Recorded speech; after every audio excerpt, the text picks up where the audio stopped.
Drvivá väčšina zemského povrchu je ľuďmi už dávno zmapovaná a len veľmi ťažko by si v súčasnosti ešte objavovali ľuďmi neprebádané oblasti.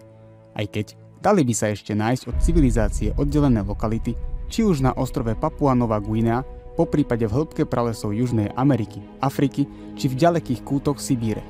A čo viac, v 21. storočí napríklad ešte stále nemáme tak dobre zmapované morské dná, ako by sme si želali. Aj európsky kontinent je obklopený veľkou masou vody, ktorá po stáročia zostáva lákavým miestom pre vedcov, výskumníkov, historikov i vyhľadávačov senzácií. My ti teraz predstavíme niečo, o čom si doteraz asi vôbec netušil. Kam zmizla časť Európy? Je známe, že kedysi dávno boli súčasné britské ostrovy prepojené s kontinentálnou Európou tak, že vtedajší človek i zvieratá sa bez väčších problémov dokázali dostať zo severu na juh opačne aj pešo. Ľadová doba spôsobila, že enormné množstvá vody boli kedysi držané v zajatí ľadu a snehu. Preto vďaka vtedajšej nízkej hladine morí vzniklo hneď niekoľko oblastí. Jednu z nich sme mali aj priamo u nás v Európe. Konkrétne na severozápade v miestach, kde je dnes Severné more. Podľa najpresnejších výpočtov by malo aktuálne zaberať okolo 570 000 km štvorcových a čo je ešte zaujímavejšie, jeho priemerná hĺbka je len 98 metrov.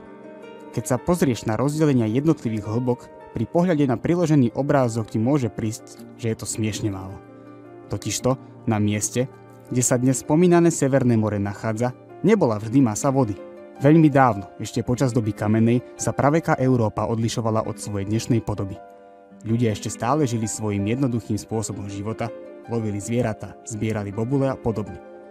Práve počas pleistocénu trvalo obdobie výrazného striedania ľadových a medziľadových dôb a vďaka vtedajším klimatickým podmienkam bolo veľké množstvo vody držané v ľadovcoch a snehových pláňach. Dôsledkom toho bola znížená hladina morí a aj oceánov. Práve táto skutočnosť dopomohla vzniku jednej z mimoriadne priaznivých oblastí pre ľudí i zvieratá. Približne pred 450 000 rokmi pokryl oblasť dnešného Severného mora ľadovec. Vtedy tam ale toto more nebolo, bola tam iba súš. A spolu s týmto ľadovcom vzniklo približne v jeho strede aj veľké jazero. Krajina však bola studená a nehostinná, nakoľko tundra nie je najpriateľskejšie prostredie pre živočíchy rastliny. Odtok od spomínaného jazera mal byť dosť silný a neustály prúd vody tak dopomohli k vzniku tzv. Channel River, teda rieke ústiacej do Atlantického oceána na východe. Práve v týchto časoch sa začal dlhý proces oddeľovania britských ostrovov od kontinentálnej Európy. Ešte pred 18 000 rokmi, počas posledného zaľadnenia, bola väčšina spomenutej oblasti stále pokrytá ľadovcom a hladina vtedajšieho okolitého mora bola o 120 metrov nižšia ako dnes. Postupne sa však začalo otepľovať a ľadovec ustupoval.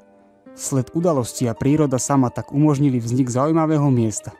Dostalo názov Doggerland a nachádzalo sa, ako sme už viackrát spomínali, na území, kde sa dnes rozprestiera Severné more bohaté na nerastné suroviny.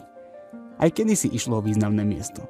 Vďaka existencii Doggerlandu boli súčasné britské ostrovy prepojené s kontinentálnou Európou, čo si pre lepšiu predstavu môžeš pozrieť na priloženom obrázku. Vytvorilo sa tak údolie, do ktorého sa vlievali veľké rieky ako Temža, Rín i ďalšie, čo zabezpečovalo neustály prísun sladkej vody. Ako krajina Doggerlandu teda vyzerala? Predstavovať by si ju mal ako nížinu plnú mokradí a močiarov, pláží, úrodných pôd, lesov, lúžnych lesov a tak ďalej. Tamojšie podmienky boli priam ideálne pre zvieratá a tak sa mohlo jednať o plochu bohatú na desiatky druhov vtákov, cicavcov, rýb a podobne. Jej potenciál si ihneď uvedomili aj ľudia a preto sa sem vybrali. Počas obdobia mezolitu išlo o raj na zemi, vyjadril sa Bernhard Wenninger z Kolínskej univerzity. Bohužiaľ, všetko má svoj koniec a krutý osud nevynechal ani Doggerland. Ako sa svet otepľoval, rýchlejšie sa topili aj ľadovce, čoho následkom bolo zvyšovanie hladín morí a oceánov. Nakoľko Doggerland bol nízko položený a výraznejšie kopce sa tu nenachádzali, postupne sa jeho územie začalo zmenšovať. Toto sa udialo okolo roku 10 000 pred našim letopočtom. More tak zaplavovalo čoraz väčšie územia a zver spolu s pravekými ľuďmi museli začať ustupovať. So záplavami išlo ruka v ruke aj oddeľovanie britských ostrovov od kontinentálnej Európy okolo roku 6500 pred našim letopočtom. Obe časti sa tak definitívne rozlúčili. Plocha Doggerlandu sa síce radikálne zmenšila, no ešte nezanikla.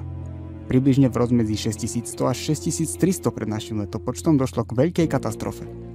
Pri norskom pobreží sa pod morom v dĺžke 290 km zosunula obrovská masa sedimentu v odhadovanom množstve 3500 km kubických. Dôsledkom zosuvu bolo masívne tsunami, ktoré sa prehnalo severnými oblastiami Atlantického oceána. Bohužiaľ, smrteľne zasiahlo práve Doggerland. Vlna sa prehnala celou oblasťou a spôsobila hotovú spúšť. Podľa odhadov mala mať v čase, kedy narazila na dožívajúci Doggerland, výšku asi 5 metrov.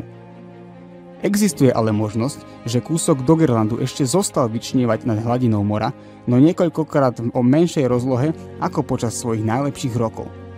Poslednú ranu mu však zasadilo jedno z najväčších jazier, aké kedy na Zemi existovalo.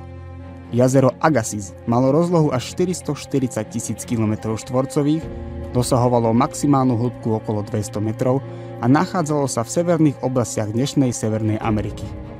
Práve kvôli jeho odvodneniu sa opäť zvýšila hladina morí a tak došlo ku konečnému zatopeniu celého Doggerlandu.